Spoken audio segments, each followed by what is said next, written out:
So, hello and welcome everybody to the first press briefing here at the UN Climate Change Conference in Durban.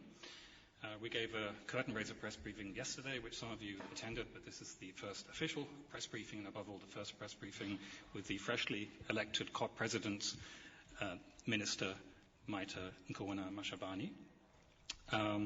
So just before I give the word to the Minister, there have been some questions about how many people are here and how many countries are represented. We have 192 parties represented. That means 191 countries plus the European Union. There are almost exactly 15,000 participants.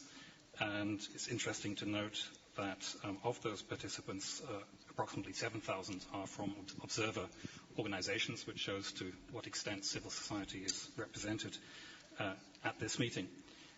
Those numbers will change in the course of the meeting as heads of state and government, or more like ministers, arrive next week, and we'll give you regular updates as how that evolves. So I'll now hand over to the COP President, if you would like to take the floor. Thank you very much, and welcome also to the Executive Secretary of the UNFCCC. Ladies and gentlemen of the media, welcome to the official opening press meeting for VOP17 COP7, and I trust this briefing will provide valuable information on the conference and the expectations thereof. We are under no illusion that this conference will be an easy process. However, we are optimistic that it will be the place where the international climate change negotiators will arrive at some agreement on the pressing issues that need resolution within the next coming 2 weeks. As we have mentioned before, Durban is the end of the line for the many pressing issues, like the second commitment period of the Kyoto Protocol, as well as those outstanding issues of the Bali Action Plan and the Cancun agreements that require operationalization. I trust that, the trust that was rekindled in Cancun is still very fragile, as we all know, and this conference is the ideal opportunity for parties to strengthen this trust. Within the party-driven process and the procedures of the UNFCCC, we intend to ensure that the outcome is balanced, fair, credible, and that it preserves and strengthens the multilateral rule-based response to climate change. In this regard, the approach to reach a balanced, fair, and credible outcome must be directed by the principles that form the basis for the UNFCCC climate change negotiations. These principles include multilateralism, environmental integrity, fairness, which really contains common but differentiated responsibility and respective capabilities, and equity, and honoring of all international commitments and undertakings made in the climate change process. At this point, I wish to share with you my assessment of what we need to do to create the environment from where the parties would work with us and continue to help produce desirable results. This is a result of almost a year of consultations, and formal and informal consultations and discussions as a build-up towards Durban. Here in Durban, we need to show the world that we are ready to tackle and solve our very real problems in a practical manner. It has been suggested that we approach Durban in a problem-solving mode and find ways to provide the required reassurances to one another. Durban will be a decisive moment for the future of multilateral rule-based regime, which has evolved over many years under the Convention and its Kyoto Protocol. The first commitment, as I said, is coming to an end. In negotiations, the fate of the second commitment period is dependent on the decision on the legal nature of the outcome of the negotiations under the Convention, as it is a question that has been left unanswered from Bali. It is also clear that if this question is not resolved, the outcome on other matters in the negotiations will become difficult. A solution must be found. The multilateral rule-based system must prevail for the world to effectively address the global problem of climate change. The system must also give the required reassurances that responds to climate change and so therefore cannot depend on domestic measures alone, as there will then be no assurances that parties will do what needs to be done. Reassurances are required that all parties will work in a manner that will not jeopardize the gains made over the past decade, that adequate and sustainable long-term funding will be delivered, that implementation of all agreements will continue without an implementation gap occurring, and finally, the reassurance that there is a shared vision that all parties need to do more and do so urgently. In addition, it is important that the Cancun agreements must be operationalized. By that we mean the establishment of key mechanisms and institutional arrangements agreed upon in Cancun last year. Key amongst them is adaptation, which is an essential element for any outcome, as it is key, a priority for many developing countries, particularly the small island developing countries, LDCs, and Africa. The current fragmented approach to adaptation must be addressed in a more coherent manner, and there should be equal priority given to both adaptation and mitigation. It is important that any process has to be adequate enough to adhere to the principles of environmental integrity. It is in this respect that low levels of ambition continues to remain a serious concern for us. The Green Climate Fund represents the centerpiece of a broader set of outcomes for Durban, especially since developing countries clearly demand a prompt start for the funding, as it would unlock many other pressing issues and would allow them to reach their objectives in this regard. The climate change negotiation process is still recovering from serious setbacks it has suffered over the years, and a trust deficit needs to be overcome. Therefore, in Durban, parties from across the spectrum are asking from each other specific reassurances that will enable them to move forward. Developing countries want to be reassured that developed countries will honor their emissions reductions obligations, as well as to provide the necessary means of implementation that would assist them to do their part.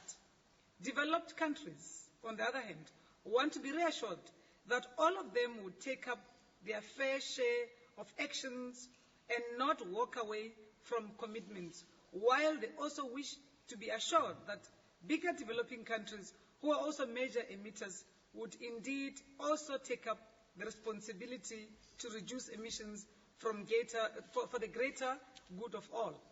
Durban needs to be a place where these reassurances are provided to each other, and from where the fragile trust-building process amongst all parties can continue. We need to show the world that parties are ready to address the problems in a practical manner. My approach will be to focus on problem-solving methods of solving problems, and therefore I will need the assistance of all parties to work together to find solutions for the problems caused by climate change. The issue, therefore, at stake is what will we do now, in the present, or immediately, and what we need to do in the future. I am confident that all parties will make a special effort and show required leadership to creatively provide these assurances that can lead to consensus on all outstanding issues. It is only by working together that we can truly be able to save tomorrow today. I thank you. Thank you very much, President Mashabane. I will now give the floor to UNFCCC Executive Secretary Christiana Figueres. Thank you, John. I would like to start by congratulations to you, Madam Minister, and now President of the COP. It will be an honor and a privilege for us to serve you. I would also like, through you, Madam President, to express my condolences to the city of Durban and my sorrow over the lives that were lost in the storm last night. I would like to reassure participants that this building is safe. It was inspected after the storm. There has been some damage to the roof and some flooding in the basement, but as you saw, everything was back in place for the opening ceremony, and the rest of the reparations are currently underway. There was, however, sadly, severe damage in several districts of this city. What we witnessed last night was unseasonable weather for Durban, and it is the type of unseasonable weather we are seeing all over the world, as greenhouse gas concentrations in the atmosphere continue to rise. To make the world climate safe and avoid climate change from spinning out of control, this meeting needs to take the next decisive steps in a global response to climate change. I therefore fully agree with Madam President as to what those decisive steps are. The first is to finish the essential work to build the climate institutions agreed last year in Mexico, institutions that can deliver finance and technology and capacity building to developing countries so that most vulnerable people can adapt to climate change and quickly rising gas emissions can be curbed. These institutions are the Technology Mechanism, the Adaptation Framework, and the Green Climate Fund that has already been mentioned by the President. Governments also need to decide how to ramp up funding toward the $100 billion of long-term climate finance that they have already agreed to provide to developing countries by the year 2020. And let us not forget, they also need to determine if the agreed goal of keeping global temperature increases to below 2 degrees is on track, if it is adequate, and how and when to consider a 1.5 degree maximum increase. The second decisive step is to define the way forward on reducing global emission gas reductions. Under the Kyoto Protocol, the end of the first commitment period is almost in sight. To be a success, Durban needs to address further commitments of developed countries under the Kyoto Protocol, as well as make significant progress on the broader mitigation framework under the Convention, while ensuring the differentiated participation of developing countries. The extent to which progress on the Kyoto Protocol can be achieved is directly linked to the progress which can be achieved under the Convention.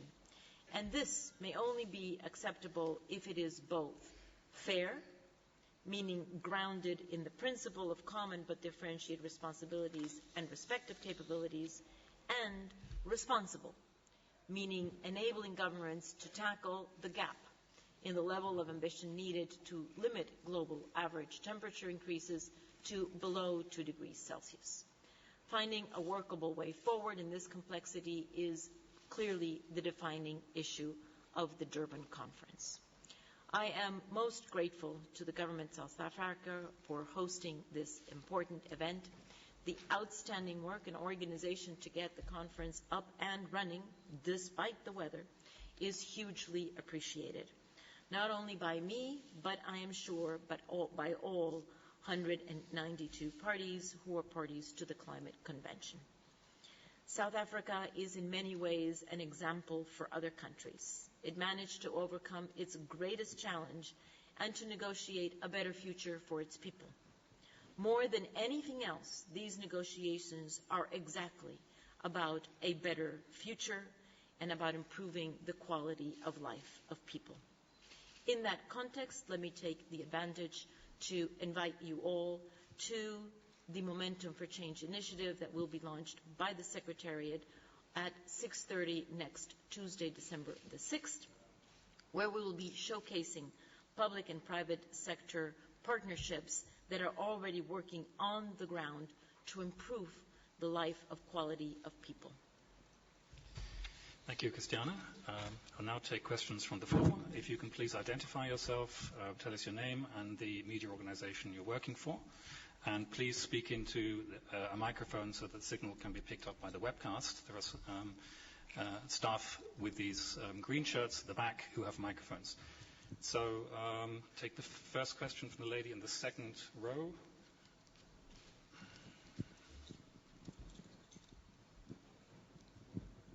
Sue Blaine from Business Day, South Africa. I just want to know tomorrow what's top of your agenda and what do you think will be easy and what do you think will be difficult?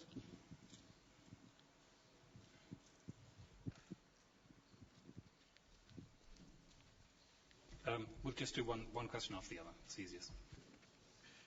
Would you like to answer? Oh, you'd like to take two? Okay. Then the lady in the front row here.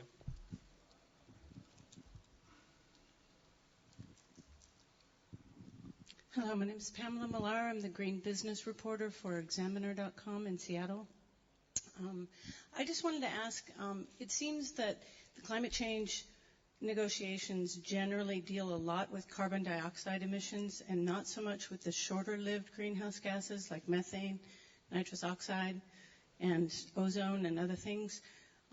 What are the intentions of the talks to deal with these shorter-lived strategies, and particularly the connection between diet and climate change? Thank you. Okay. That might be a question that would go to Christiana. Maybe take one more question then. Also in the front row, the gentleman there, please.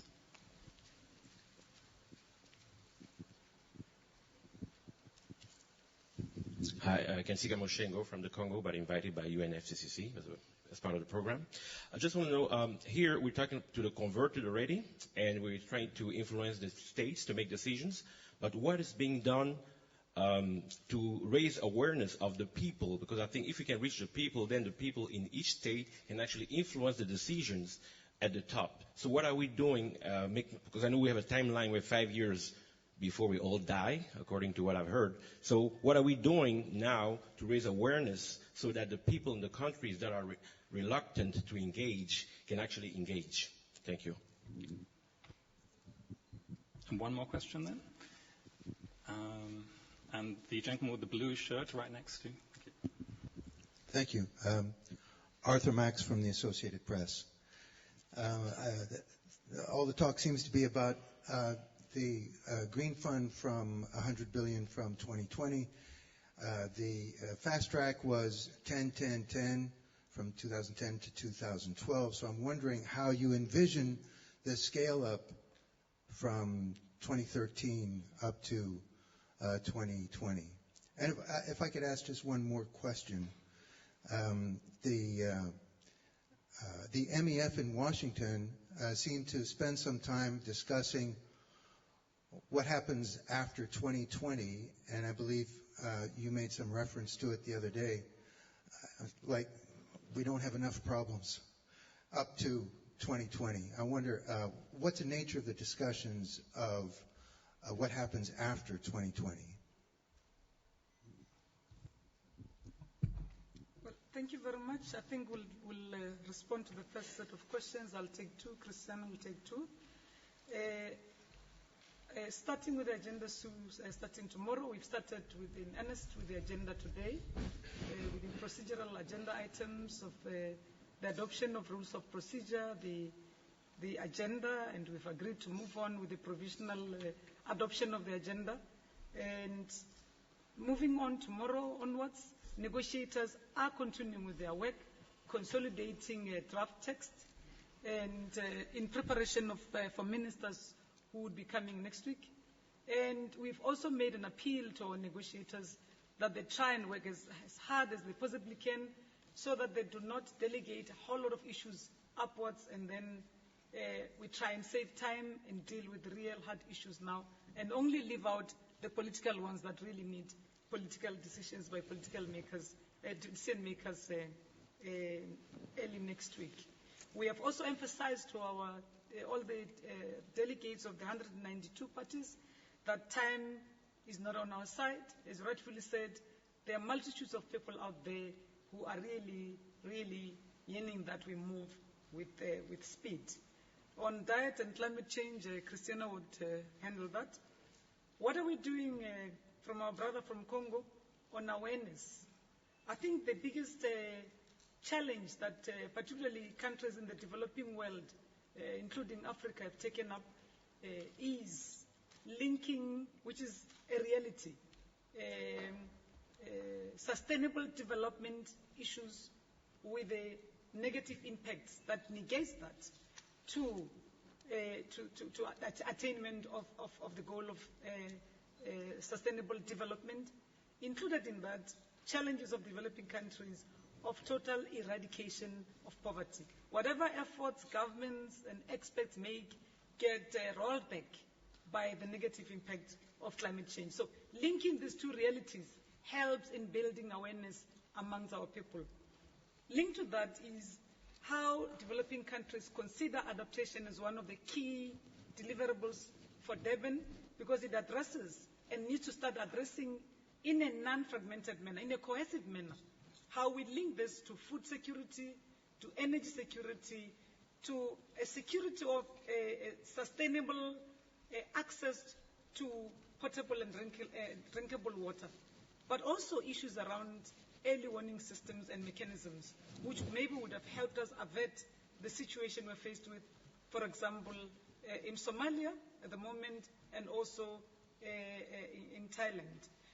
If you look at the direct and indirect consequences of climate change, it also has an impact on rolling back the efforts of developing countries' governments in reaching out on the Millennium Development Goals. So the minute you start relating or linking up this challenge with the realities on the ground for the people, it makes building awareness, building partnerships between governments, non-governmental organizations, civil societies, and working together with UN agencies.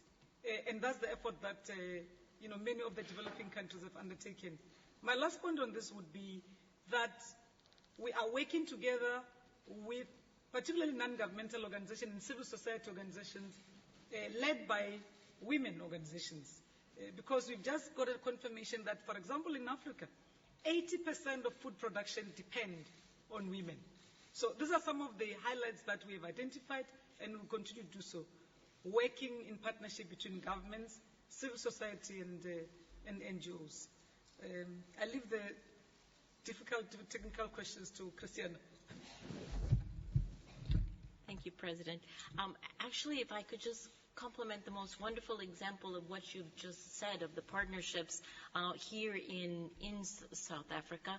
Yesterday, I had the honor of going to the Durban train station to receive the climate change train, which was one of the most innovative and impactful methods of raising awareness that I have certainly seen ever at a COP, and I've been to quite a few COPs in my life.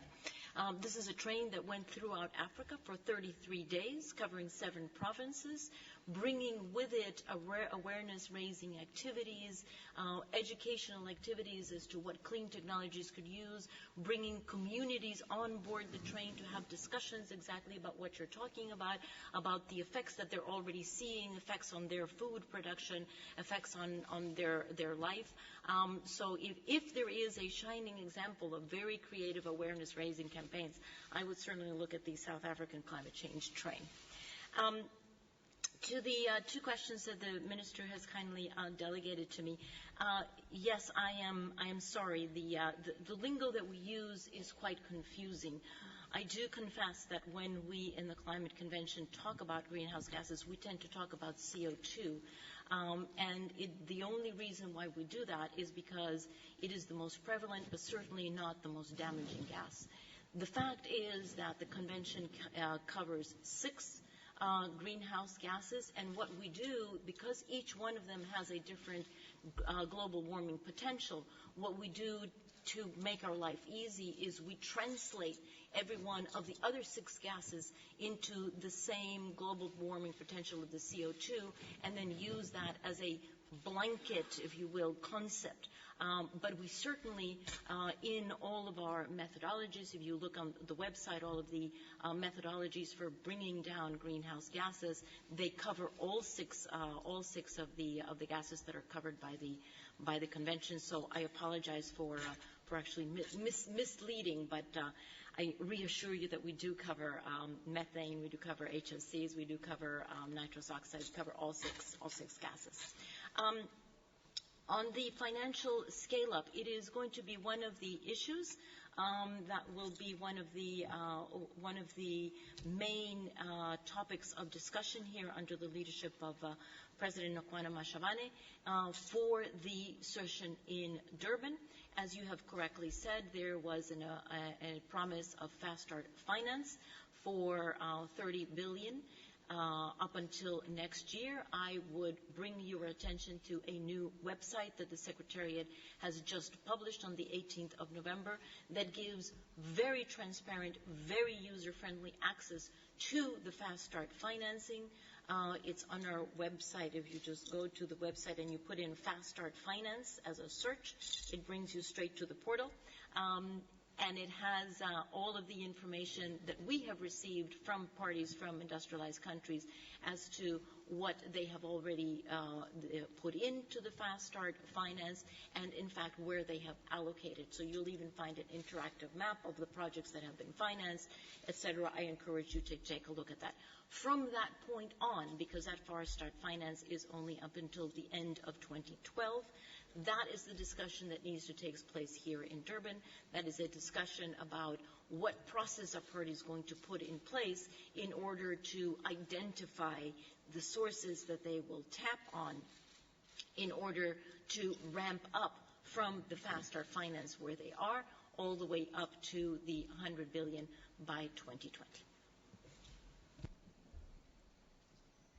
So, I'm sorry, in as much as methane and CO2 have directly and indirectly to do with diet, then they are also covered. I'm sorry. We haven't got much more time, but Alex Morales, Bloomberg, yes? Sorry? Yes, this will have to be the last round, definitely. So 2 more questions, I'm afraid. The gentleman with the white shirt, and then the gentleman with the blue shirt here in the very front row. That's all we have time for now. Thanks very much. Alex Morales, Bloomberg News. My question's to the Minister, and I wanted to know what you think is happening with this notion of a roadmap, an EU roadmap, whether the idea is gaining traction, and what discussions you intend to hold around that idea here in Durban. I see here EU roadmap. Yes. Okay. Actually, front row, please. Thank you. Tony Carney, Independent Newspapers. So President Zuma says nothing is impossible in Durban over the next 2 weeks. Secretary Figueres, as you mentioned just now, you've been to several COPs, and in facilitating such meetings, I imagine you have to sometimes tread a fine line between being provocative in trying to keep things moving and being diplomatic to avoid to avoid insulting or stigmatizing the recalcitrant parties. Others are obviously have the latitude to be more blunt. And it seems to me that these talks have been deadlocked for far too long, largely because of the intransigence of the United States, political establishment, and several corporate sponsors. China and India also find it convenient to hide behind that position. So my question is, what is the likelihood, in your opinion, of either the United States or China taking the first move to break the deadlock, either in Durban or at some time in the distant future? Thank you. Sorry. Yes, I'd like to actually take one more question of the journalist from our developing country group. At the back, the lady is raising her hand very high. Okay, thank you. My name is Fabi Mega. I'm from I'm writing about the Indonesia issue for AlertNet. My question is from Ms. Christina. I just want to confirm that, is it true that you are saying that the storm and the abnormal weather pattern is partly because of the climate change? That's my verification question. And the other one is to follow up from my AP colleague about the Green Fund. We having this COP17 in Durban, and we heard about Green Fund is aiming on the Africa. Is it mean we are going to hear more and more maybe CDM or some mitigation project from Africa? And how least developed country or small island countries will put on this pattern? Thank you. I think as much as the previous question was for Christiana, I think let's use this opportunity to remove the myth. The TC is a result of a discussion that had started earlier but concretized in Copenhagen and in Cancun in Mexico. That's where the decision to form the committee that had to work on making sure that there's delivery on the first start finance of the 30 billion that Christiana referred to earlier on from the year 2010 to 2012 had to happen, whilst we are working on a structure now referred to as the Green Climate Fund. Now, this Green Climate Fund, it's not meant for Africa alone. It's meant to work to support all developing countries, and more especially the small islands and developing states, the least developed countries, and other developing countries. So there's nothing like it will only help, or there's a different track that helps Africa alone. We don't have such a matter on the agenda. In fact, the co-chairs that have worked on the report that will be presented to the COP for adoption has tried to reach out to as many members as possible, and as a result of this consultative and inclusive process, we have 3 co-chairs. One of them coming from the outgoing president of the COP, 1 South Africa, and 1 from the developed world, represented by the Deputy Minister of Finance of Norway. On the AU roadmap, the AU is, as much as they are a negotiating bloc here, they are also part of the G77 plus China. So if you check on the positions that I have been hearing about, they are very similar to the the positions that are being taken up by the G77 plus China. The AU roadmap is informed by the resolutions of the AU heads of states in EU roadmap. Oh, okay. I thought you said AU. I actually clarified with the Secretary. European Union, sorry. The European Union, we have been hearing them say they are prepared to take on the second commitment to the Kyoto Protocol, but they want to link that to a discussion that must start here in Durban on the future framework of the convention. So this is what we've been hearing. But again, broadly speaking, we have not had any grouping or delegation saying no to the adoption of the Green Climate Fund outrightly. We have not had any delegation saying no to the adoption of the Committee on the Technology Mechanisms, on adaptation. So these are, whether they are developing or developed, we are beginning to hear convergence on these issues. The debate that we think is still going on is on the second commitment period linked to the discussions about the future framework of the convention.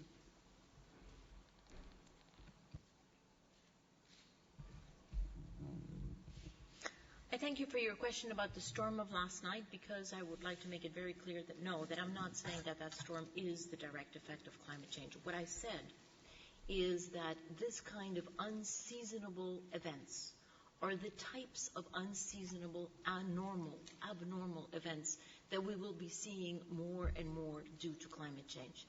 I refer you, in fact, to the very recent, just recently approved report by the IPCC, the Intergovernmental Panel on Climate Change.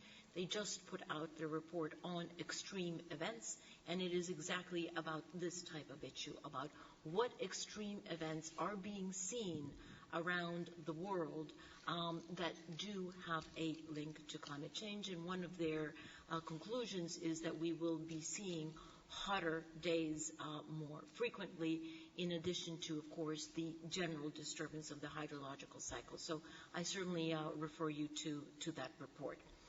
On the issue of how parties must work together, there is no doubt that there is not one single country here that can put the solution on the table. Climate change is a global problem. It affects every single country, no matter how large, no matter how small, and it needs a global solution. Everyone, underlined, everyone has to participate in putting the solution on the table. Okay. Well, thank you very much. Thanks for coming. That's all we have time for today, and see you at our next briefing on Wednesday at the same time.